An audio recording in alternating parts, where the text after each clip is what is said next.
Good morning, folks. Not long to wait. Riders heading your way at the start of today's stage of the AJ Bell Tour of Britain from West Bridgeford to Mansfield.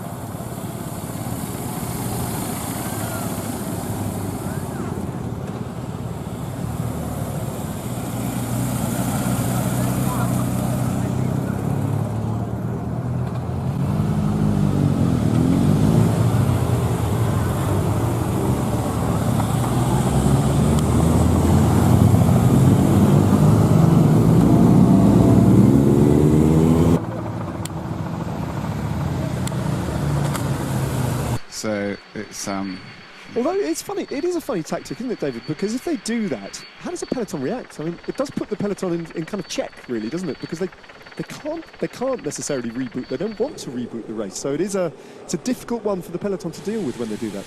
Yeah, it is. It does. It works for that very reason. The peloton will be happy the break's gone. They won't be happy about having to crawl along because everyone wants to get the race done, and often sitting at a nice tempo is much better than just rolling along in a less than a training ride, even less than a recovery ride if you're in the wheels.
They'll be riding in the sprint today for Stanislav Anielkovsky, their team leader. Picked up a top 10 already. As the flag drops and we start to see who is going to be interested in getting up the road, it's the white jersey of Matt Teggart. Niels Pollitt, interestingly, towards the front. And there is Ross Lamb as well in the light blue and orange of Ribble Weltide. He'll be determined to try and get in the breakaway today. You don't get more local than Ross Lamb today. Look at the big grin on Niels Pollitt's face.